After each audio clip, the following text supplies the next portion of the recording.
Hello, world. Patricia, O'Connor, and Frida Reba Darcy here. There you go, babe. It is Friday night at the Frida and Patricia household, and that can mean only one thing. We're two single gals living it up here in Alameda, California, right here on the beach. And what we like to do on Friday night, well, I like to do bonsai, and Frida likes to nap. So I usually pay her with training treats to forego her nap for a few minutes. Well, I'm gonna adjust this camera. It looks just a little. Maybe that helped. Yeah, I think I'm gonna say it did. And I give her dog treats, training treats, as it were, because we're in training, and that's what this is all about. So what you see in front of you is 5 of my little 1, 2, 3, 4, 5, 6, 7 of my little Shohin Japanese black pine trees, and all of them but one are in a bonsai pot.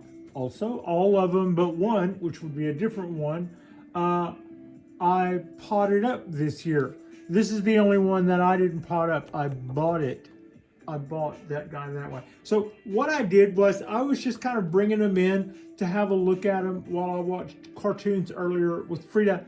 And I was going through and pulling out some dead needles, and I was making sure they still had plenty of substrate. A couple of them had gotten some substrate tossed out of them from wind, or maybe getting tipped over on the shelf that they were on, or maybe birds or something. I don't know. There could be several reasons, but I had some substrate standing by, so I made sure everybody was topped off. I pulled up some of the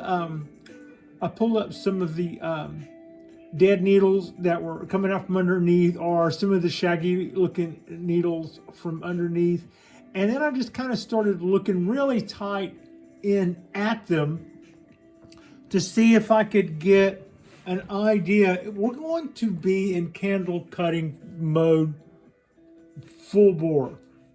For instance, I really seriously considered, I'm going to try to bring this in front of camera, and I seriously considered repotting this little guy tonight in a bonsai pot. I decided against it. But this one had a pre-candle, a little dominant candle coming up early. And so it was one of the ones that got its early cut. And that gave us a huge flush of new buds.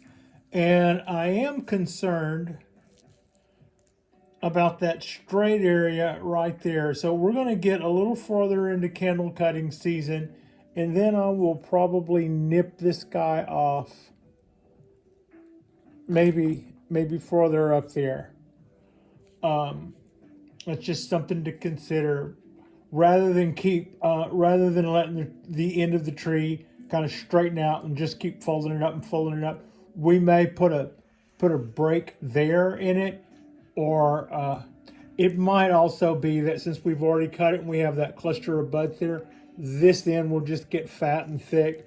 So we're going to sit back and wait for a minute on that and let it. But it was a good time to start looking at that. Also, I cleaned up some needles in the bottom of it. As I did this guy, I cleaned up some needles in the bottom of it, and I cut away some of the dead needles that were hanging off the bottom and some of the underneath growth. I'm pretty pleased with the development of this tree so far, and it also in a couple of weeks will get its candle cut too. All of these trees in bonsai pots, which would be all of them except this one, have their fertilizer pulled. I've pulled out all the substrate from them because we are in the first week. Well, actually, it's the 9th, so we're well into June at this point, the first week of June, And all of the fertilizer, we're going to stop fertilizing for here and then just start allowing the tree to, or the fertilizer that's in the tree to run out and run through, because these are the smallest little black pines, the little bean mame. We're going to want their needles to be the smallest. And since they're in bonsai pots, now that we've taken their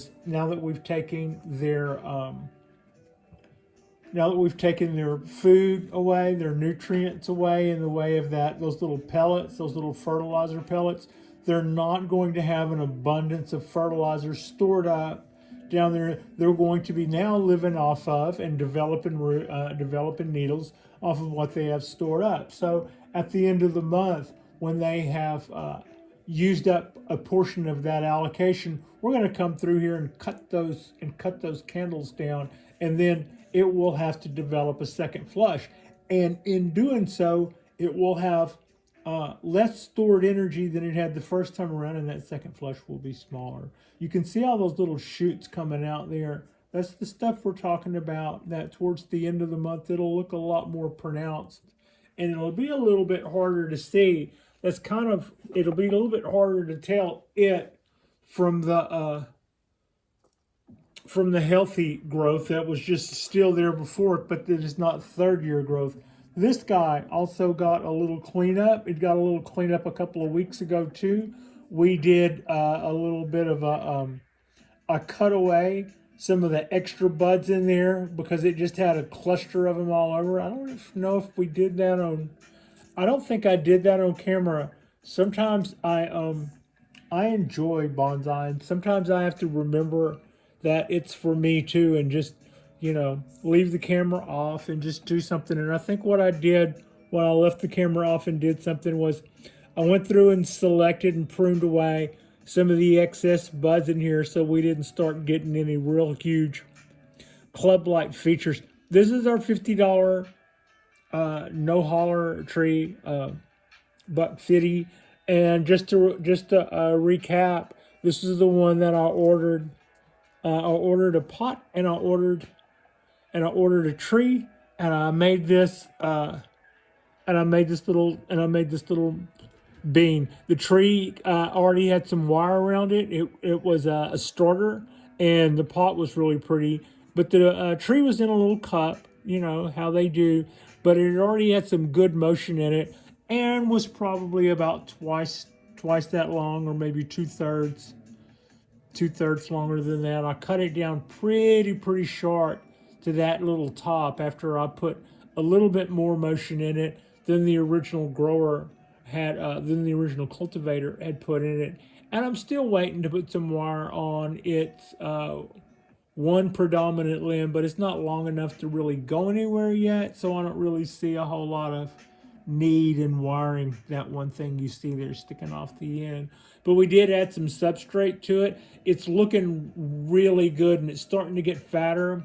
You can kind of see let's see if I can show you where that is. Right in here, that is actually the roots. From there down, the root work started. The grower that I got this from did me a big favor, and he started this tree off right with some really good motion coming out of the ground, and some cool exposed roots, which showed me which went a long way towards showing me what I needed to be doing. And I thought that was I will always be appreciative of that lesson. Now, this actually came from the same vendor, but came from but I got this at the Bonsai Expo, and it's actually one that I have a little bit of work to do on tonight. Not a lot, just a little. I thought, if nothing else, I could at least do that on camera. I brought this limb down lower, but there was a lot of contact coming out of here with this bulbous end, and I thought, well, it all ends with this hook we'll just let that be the end of that.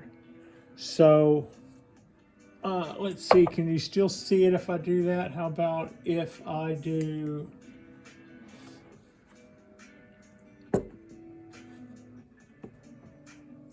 yeah, you just want to knock that off. Okay, I'm trying to bring the tree back around to where it's in camera where I can continue to work on it. And by work on it, I don't really mean anything more than just put a little bit of cut paste on where I just knocked that little end off. Yeah, I can't even, there it is.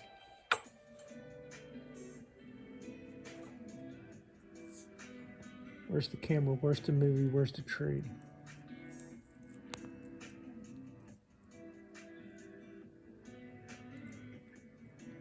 Nope.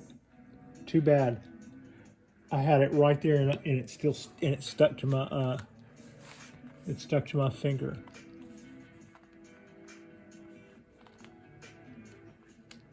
Then it hit the floor, so I got to get another one. I'll find that stuck to my sock, to my hose earlier tonight if I'm not careful. Okay. As most of y'all know, and I should know, lick your fingers before you do this if you want the little dab of cut paste to stay stuck to the tree and not stick to your finger. So that's how I did that, and that's also how I added cut paste to my rug somewhere.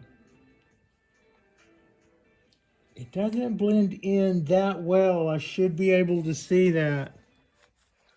Okay, we're not gonna worry about it. I'm not gonna sweat it.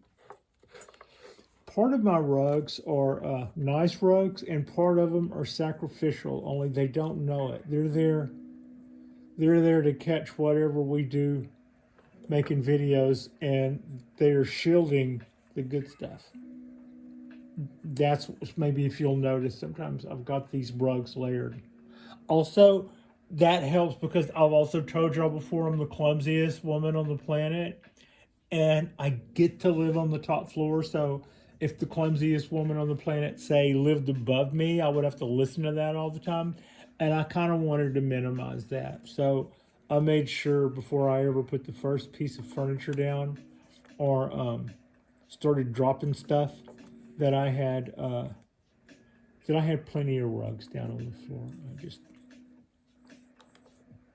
So that was kind of interesting what we did there.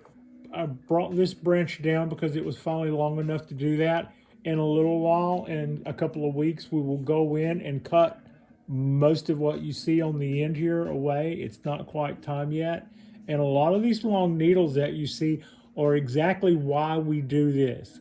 If we don't start doing our candle pruning, the little tree will have huge, long, disproportionate needles, and that's the whole point to that, which is also the point to not having any more of our fertilizer or our plant food in the, not adding any more of that to our system for the next 3 or 4 weeks until we do our pruning, and then after that we're going to do our needle thinning, and then after that we'll roll into summer. We still won't do any feeding. Now the other trees, this guy for instance, it could get fed. The purpose in cutting the candle off of it was just to create more back buds and to keep the tree small. The one I'm shaking around now, this one, since it's not in a bonsai pot, it wasn't going to affect the needle size by trimming that candle now or later. But what that did do is keep the tree from growing longer than outgrowing longer than all the work we did back here, and it keeps me from having to reinvent more and more to do with it after we basically got a pretty cool shape out of it. Let's just let that be the size and let this be the apex. So by chopping that, this made that cluster of needles, those cluster of buds there, probably 4 or 5, 6 to 1. I hadn't really counted that. Better than that, I think. And so that end will just look really big and thick, and the needles will be smaller anyway than the ones that were before it. So that will be the benefit there. But this one can still get fed because, like I said, it's not in a bonsai pod. The purpose of cutting its candle was just for the secondary reason that we cut candles is because sometimes it's the secondary reason is because it back buds. This guy, for instance, it's got a really, really nice shape going to it. It looks really green. It looks really healthy. And those needles are just getting enormous. So when I go through here, you can see it. There's the stalk right in here.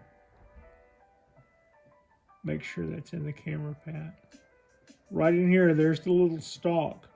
And when we cut the candle on this thing, we'll be cutting that. And it's gonna look like we chopped the tree down. But right now it looks like it looks kind of cute in a way, but it certainly doesn't. It's certainly not going to win any awards because of those needles. But the trunk is really happening. I really like this. This is our little literati. This is our little literati bean, Mame, and it is happy, healthy. I added a little bit more substrate to the top of it too because it's one that gets knocked around when I'm moving stuff, or it just gets tipped a little bit. So I'll go through and make sure everybody's still got all their substrate and it's still all. It's very, very happy. I went through this cascade and added a little bit more substrate to it too. Cleaned up the bottom. I did have no, that was another one. I cleaned up the bottom, cleaned up some of the ratty mess down there. I could probably add a little bit more substrate. That's kind of what you see me doing there. If you saw me do that, I probably moved my hand right out of camera at the last minute, but just make sure everybody's got, there's a lot of exposed root there, but I would like whatever can be covered up to get covered up, and establish an area where if they made it this far without getting UV, then they can be new growth or white, fleshy, whatever, without having to worry about getting burned. So that's just kind of that. What have we left out? I don't think anything. They all got a little something, a little care. They all got a little cleanup tonight. I didn't want to. It was tedium. And so I just thought maybe I would, instead of doing it on camera and maybe doing it off camera the way I have problems actually working and not having my hands in the way, that I would just kind of show you mostly the after work, except for maybe that little chop that I was doing there. I thought we know what we're doing on that well enough. We should be able to do that on camera. And even then, I ended up puttying the floor, but we'll live. That is where we added the putty right there. I don't know. That just made that come into focus. Yeah, you can kind of see that circular dark spot in there. So that'll keep that from bleeding out. That'll also be the end of the tree based on the fact that this branch comes out of that end. That's what dictated where I made that cut. Also, there are buds, plural, on the top of where I made that cut. I was hoping that I would not include those, and I didn't. So they should start getting some feeling of importance, which will be good to see. You can kind of see how much of that we're going to cut away. We'll make that look pretty barren here in the next couple of weeks. So that's just a little setup. Considered repotting this, but decided not to. It's doing fine. It doesn't really need us to repot it right now. And other than that, the cleanup that we had going on here was pretty okay. All right, that's just a little quick look at our Friday night at the Bonsai with Frida and I, and just a little quick look at our Mame show hen black pines. These are 7 of the guys. You and I potted these guys up. All of these within the last 4 months. These were all raw plugs that came in the mail, except for this one. All of those that you see in the frame now were all plugs that came in the mail. One was a set of 9, one was an order of 10, and the tiny ones like this one was the order of 9, and the bigger ones that are more folded were the taller trees that came from upstate from here. They were far healthier than the tinier ones, but the tinier ones made some pretty cool little. This was one of the ones that I made from the tinier batch, and I'm pretty happy with it too. But yeah, I just thought it would be a good time to check in and see what I was going to be cutting on when it came time to cut the candles. And then I thought maybe I could also do a little cleanup, maybe repot something, maybe not. But this is all we're going to do here. I'm going to cut this off. I'm going to cut this off here. Like and subscribe if you guys haven't already. Tomorrow we'll go out on the balcony and we'll do something. I'll probably show you what little adjustments I made to our oak trees, or maybe we'll do some cypress work, or I'm not really sure. I haven't gotten that far ahead yet. But thank you so much for watching.